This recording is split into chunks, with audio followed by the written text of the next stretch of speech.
My name is Luke Spencer. This is my mother, Angela Spencer, doing what she was born to do, be a mother to 2 sons. Around 2004, Mom became sick with a mysterious heart disease, which eventually required for a big open heart surgery, and years after of medical attention. Her condition, coupled with my dad's coaching career, eventually led us to move from our home in West Georgia to Durham, North Carolina. Duke University had a phenomenal heart hospital, so it was a great fit for a while. The big surgery was successful, but the mystery diagnosis ceased to go away. Some more years of medical complications and the shifting life of a college football coach next brought us out to that funny-looking state in the Midwest I never thought I'd have anything to do with. Once we got to Stillwater, Oklahoma, things began to really go downhill, and it eventually became apparent that Mom was going to need a heart transplant. Too much of the next few years were spent in hospital waiting rooms, long car rides, and nights in the intensive care unit. She was losing the battle against the waiting list. Until one day, in 9th grade geometry class, Dad came and checked me out of school with a big smile on his face. We rushed to the hospital, Mom got prepped for surgery, and just hours later, the heart beating inside her was no longer her own. Lovely. The only communication that was ever allowed between her and the donor's family was a letter to be delivered by the hospital. My mom wrote the letter, but it was returned. I've always wanted to find that family. I want to tell them about the extra life with my mom they gave me. This is my journey to tell them thank you.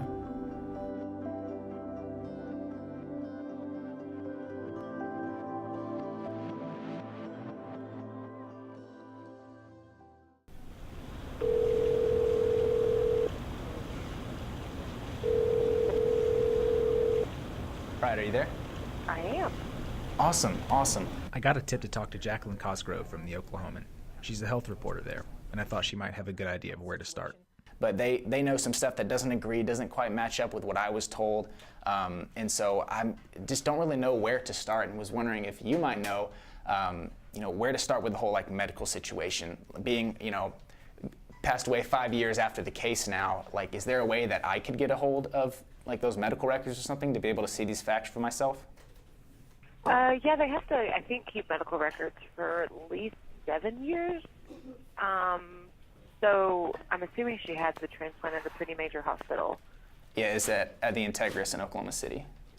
Yeah. So what you'd want to do is, I know their spokesperson really well. Her name's Brooke Kayott. I think you're gonna need to probably have somebody who could sign over her medical information. I'm guessing that would be your dad or grandparent maybe. Jaclyn gave me some other names of who to reach out to next. The whole process was intimidating, but she assured it was still possible. The next day we started searching for ourselves, hoping to find a name with the little information we had. A place to start. So this note is what you got in school?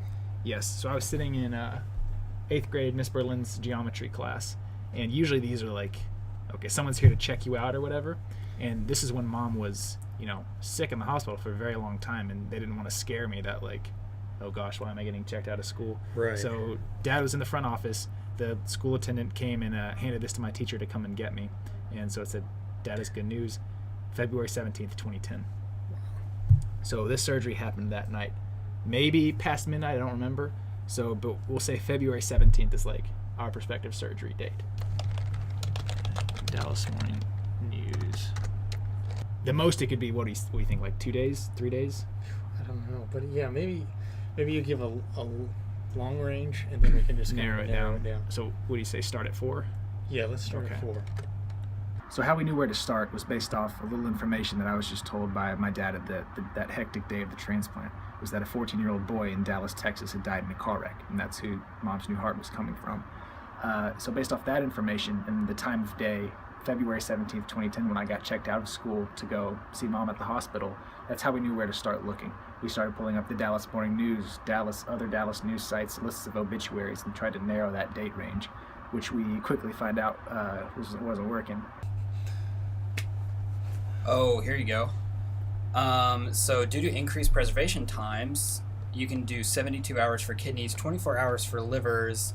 Heart and lung transplant teams often fly because these organs can be preserved outside of the body for only about 4 hours. I think so. It's If gotta your be mom's going to surgery school that took morning place or at something. midnight, 4 hours later, that's 8 o'clock. You're looking for an accident that happened at like 8 p.m. Or just, it's got to be the 17th, right? Yeah. It's got to be the 17th. That's like, We were looking for a donor that obviously died on the 17th, not the 16th. That helped us narrow it down. We're looking for a teenager, possibly based on what Luke had been told. So that helped us narrow down our search criteria, but it still was a lot of people to go through. We thought we found one record of a 15-year-old, but it ends up that person actually died after Luke would have been out of school. not too successful in finding specifics today. I don't know why we thought it'd be that easy. But we've got a better insight now as to where to look next. We're going to reach out to the Texas Highway Patrol, I think, and be a little more direct with try to find some better, more concrete records. So today wasn't a waste, but we got more insight as to how not going to be as easy as we thought it would, apparently. Back when Mom was in the hospital for months at a time, there were only a few of us direct family members around for it. We went to talk to my dad and grandmother about how they remembered those days.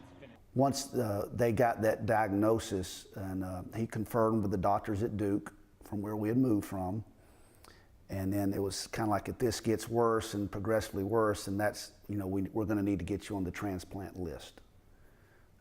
So we found out that news, and now you're on the transplant list. So let's try to get your life as comfortable as possible, keep it as comfortable as possible, you know, until that time comes when a donor becomes available. It just continued to deteriorate. It just, year by year, she got worse. Nothing they did, because they didn't really know what it was. And they was just doing whatever they could to extend her life. And a transplant was her only hope. Were you there when they told her, like, hey, you're going to need a transplant? Yeah. Can you tell me about that? Well, actually, it was a feeling of happiness, because finally, I mean, she had a bad heart, so finally we'd get a good one, and maybe her life would, because all she ever wanted to do was raise her children and grow old with her husband. All the what ifs. When is this going to happen? How bad off do you have to get before you can get a heart? Where on the list are you going to move up to? And then you get to a point where you're too bad to get a transplant. So there's a short window there when you just have to be very fortunate. So we just got off the phone with Jessica in the Texas Highway Patrol, and she was very helpful. Hi, Jessica. I'm looking for records of an accident that occurred back in 2010. Would you know how I can find those, or who I need to speak to? Okay. What's the actual date? It's February 17th, 2010. Since I know, because I only need 2 identifiers, I wonder if the date and the county would work. Okay. Let me go see. Hold on just a second, okay? Okay. She seems helpful. You gotta love Texas people that are helpful. The little we had to go off of, which is a date and the county of the death. Okay. She was able to find one record of a male in the age range that we were looking for, 15, 14 years old. Okay, this one does say that it's a male and he is 15. Okay. Yeah. Okay. Okay. Thank you so much, Jessica. I appreciate You're your welcome. help. No problem. All right. Bye. I think we got our guy. So you said it's a male It's on a the male. 17th? Because I just Googled, you know, all that comes up for February. There's a lot of results for Ann Quinnett on the 18th, you know, it's just online. But she said it's a male on the 17th, right? Right. Huh. Now all we have to do is send a check and a letter saying, hey, Jessica, this is us. So it's really exciting, because we were really thinking that we were looking at maybe, you know, 1,000 records. I don't know, just a mountain of records that we were going to have to go through to get down to the person we're looking for. And this possibly took care of all of that in one step. So it's very exciting. How do you feel, Luke? It's the most encouraging thing that's happened yet. Yeah, I mean, the life was changed. The dynamics of our family had changed, because now, you know, I was a provider and a caregiver. whereas I used to be the provider, not that I didn't give you any care, and then she was the primary caregiver, you know. Fix your meals, get you ready for school, do your homework, you know, you have different roles in a family. So yes, when she got progressively worse, she was unable to do that, then yeah, I mean, I had to pick it up, you know, I had to. But it wasn't just me, we had help with family. But most definitely, I'm a very possessive person with you guys and with my family, so, you know, and I think I'm Superman sometimes. And I just wanted to do it all, and I didn't want a lot of people's help, and I still struggle with that. I definitely did in those times. What did they say, like, hey, you like need this? Or They like, said your only hope is a transplant. And because she was so small in frame, they had to wait for an adolescent heart because a full-size human heart would not fit her cavity.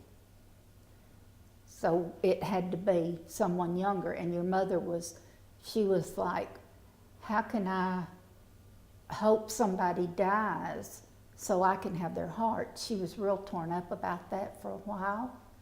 And finally, you know,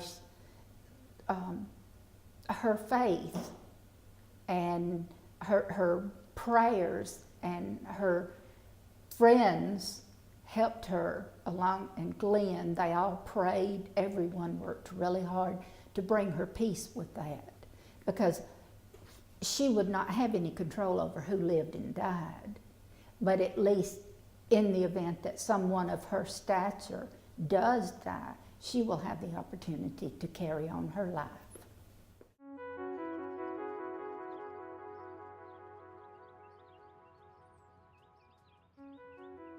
According to the Integris Transplant Institute, organ donation isn't even considered until 2 physicians have declared a patient brain dead.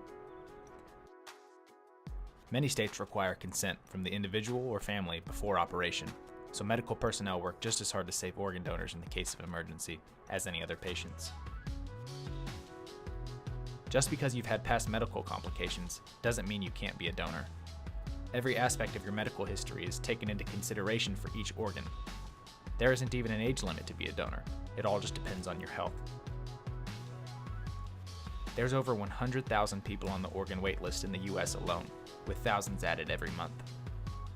But the only factors that matter when it comes to placement on the list is the severity of the illness and need for a transplant.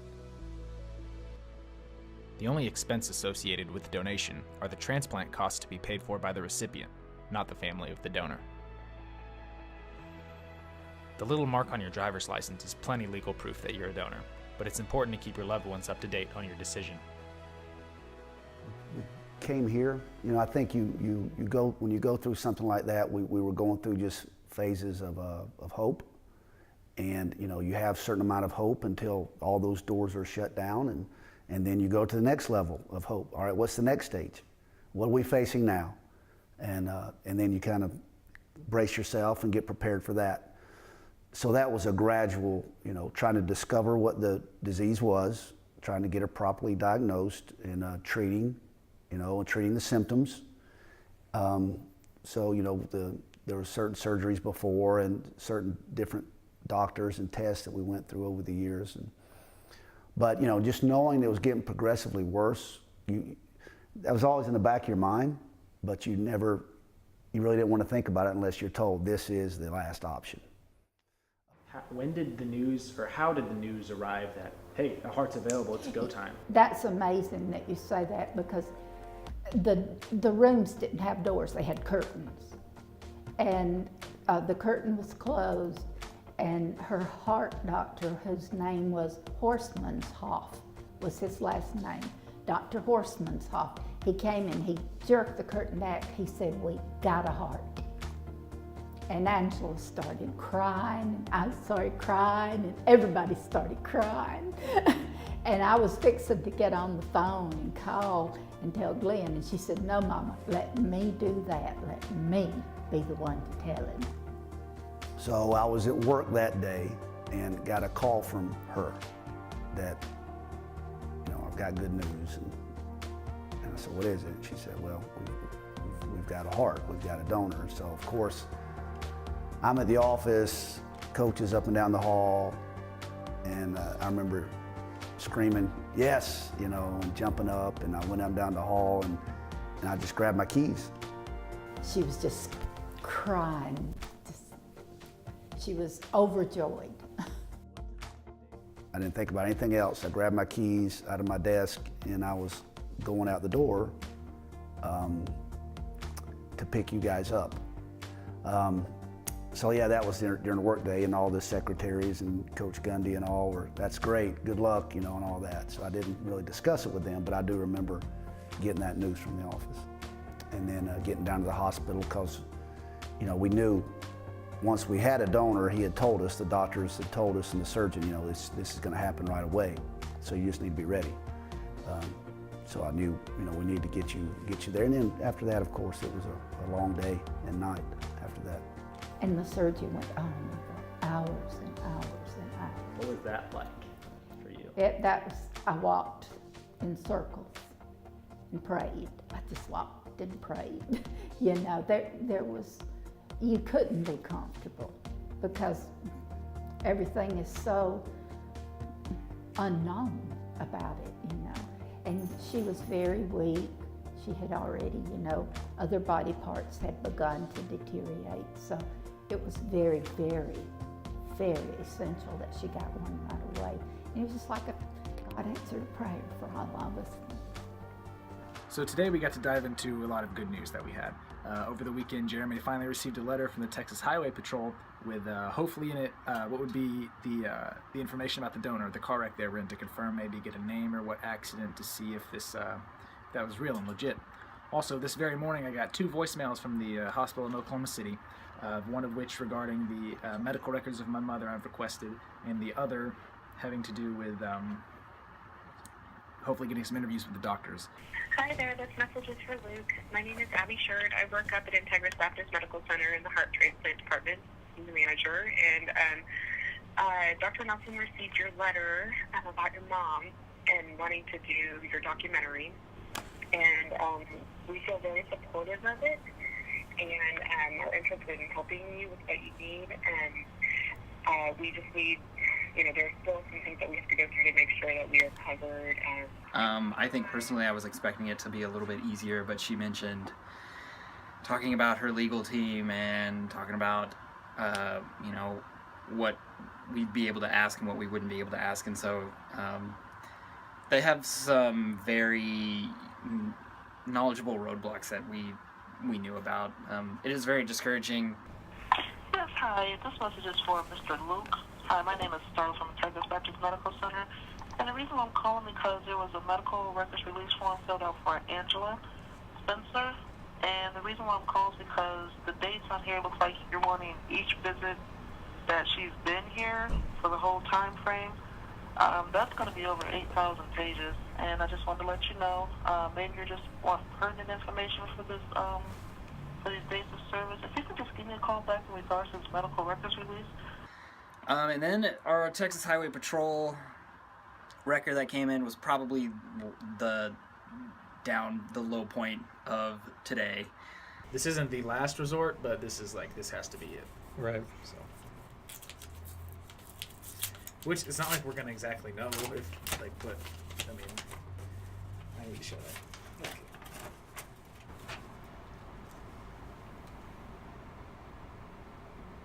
So that's just the receipt. Oh, I was like, who's Farrell on April? They totally messed it up.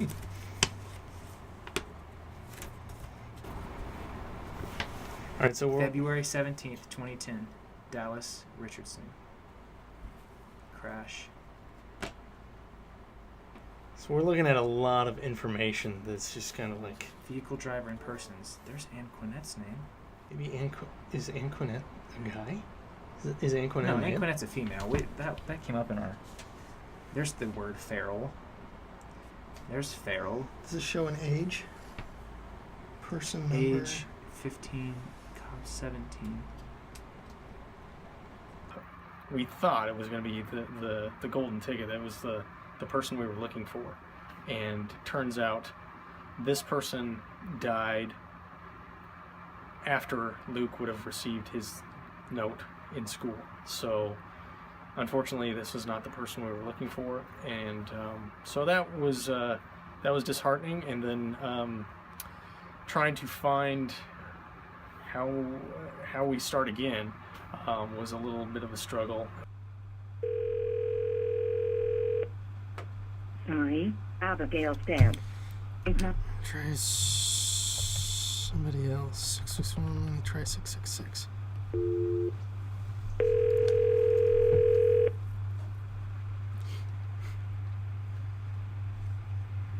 Thank you for calling the Texas Department of Public Safety. If this is an emergency, please hang up and dial 911. If you know your party's 5-digit extension, you may dial it now. All others, please hold for further assistance. Thank you for contacting the Texas Department of Public Safety. Your call is being forwarded to the Driver License Customer Service Center for assistance. For faster service, please listen to the following 5 menu options before making your selection. To better serve you, please have your Texas driver license or identification card number, as well as a pen and paper ready. If you need an accident/crash report, please contact the Texas Department of Transportation at 1-844. This call will be recorded for quality assurance purposes.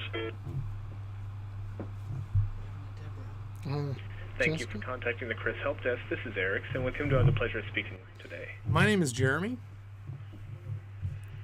Okay, and what's your last name, Jeremy? Sherin, Sherin. Well, we've got a Texas Peace Officers crash report. It says it's a Form CR3, and it's from, I guess it was filed March 17th, 2010, and the crash date was February 17th, 2010. So I was just going to see if she found this one, if there... We just imagine Dallas is a little bit bigger than having just one fatality in a crash on a certain day, and we only got this one record. So we're just wondering if there was either a way to get a hold of So that initial hope we were hanging on to, waiting for the Texas Highway Patrol's letter to come, was shot. They made the mistake we were afraid they would. As we began to look at our last options for finding the family, we called this Oklahoma nonprofit called LifeShare, whose name came up a lot in our searches for donor-to-recipient communications. Is this the first time you've contacted LifeShare? Yeah, maybe that speaks something as to... Nobody's even pointed you in our direction, huh? I mean... Yeah, that's surprising, because we're we handle all the organ and tissue recoveries for the state of Oklahoma. So. The call with LifeShare gave us some much-needed hope to continue our search, much like the transplant did for my mom. I just thank God that we had 16 months we wouldn't have had without it. Right. But we were looking forward to years, not months,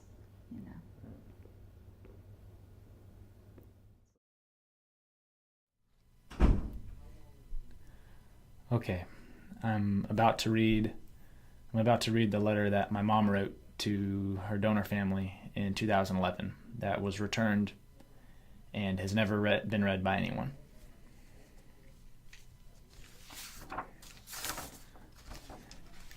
June 25th, 2011. Dear donor family, my name is Angela, and I'm 46 years old. On February 18th, 2011, I received a heart transplant in Oklahoma that greatly changed my life and gave me hope for a future with my family. I've prayed so much and so often for the donor and family that I wanted to write to you to express my appreciation and the blessings I have received through my transplant. 13 years ago, after the birth of my second son, I began to have health problems. It took doctors about a year to discover that the cause of the problem stemmed from a cardiomyopathy of the heart. They did not know how or why it had developed, but suspected that it developed during one of my pregnancies.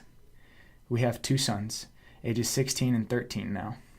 Doctors did not fully understand the cardiomyopathy or how best to control its symptoms, so after being evaluated in and treated by hospitals in Atlanta, the Mayo Clinic, and Duke University Hospital, it became clear that a transplant was my only option.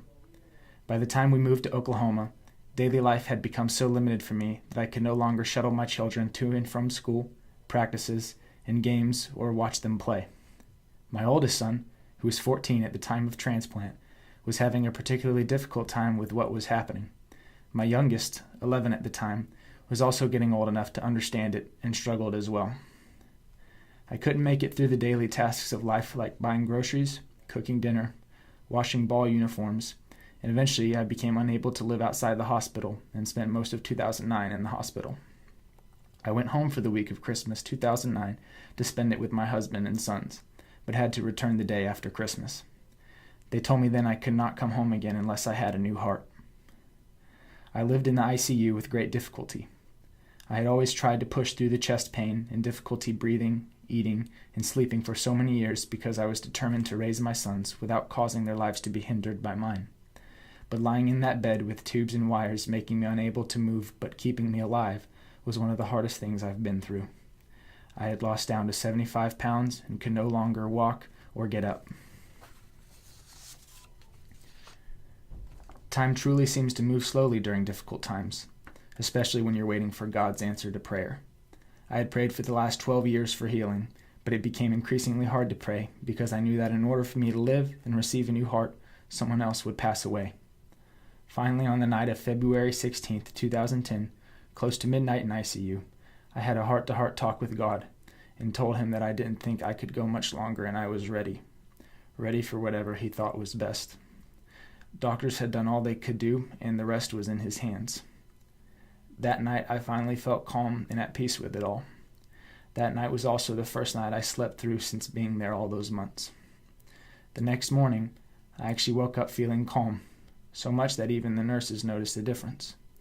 Just after waking, my cardiologist came in to tell me I would receive the transplant later that day. It took the rest of the day and through the night to complete. Findings later revealed that the cardiomyopathy had been caused by a simple virus that had later settled in and attacked the heart. Many months of physical therapy followed the transplant while I tried to put on weight, understand medications, rebuild muscle and coordination, and adjust to healing bones. It's been an amazing 16 months for me. I can now go watch my boys' baseball games again, go to my husband's football games, cook, go to church, walk the dog, breathe deeply, and live every day thankful for every breath and every opportunity to live life with my family. I've even had the chance to participate as this year's survivor in the local Heart Walk where we raised over $10,000 for the American Heart Association. Due to my husband's profession, he, I, and the others who know us have had the opportunity to do some public speaking to share our story, as well as discuss the necessity for organ donation to others. We also prayed together for your family and loved one and the blessings of life you shared with us last year. I know that these past months have been very different for your family. We realize that at the times we may celebrate having the chance to be together longer, you are missing your dear loved one, and we pray that God's time and peace will comfort and heal you. I still do not know or understand God's timing, but I respect his plan for life. He has shown me through this that love, prayers, and sacrifices can and do profoundly affect lives today. If you ever wish to contact me, please do not hesitate. If not, please just know that I will always try to honor your gift of life to me and others by sharing the story and urging others to save lives as you have. Thank you, Angela.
And she said, of course she isn't allowed to give me their information or anything like that, but she did tell me that those families had written letters to other recipients of their child's organs after transplants. So this family has communicated with others. I don't know if they didn't receive this letter from my mom or chose not to for whatever reason about her heart, but the best this woman on the phone could do was send me the guidelines for writing letters to donor families, and said if I'd like to write them something, that she would send it to them. So now I'm about to start writing and explain my case, and so yeah, this just came out of nowhere.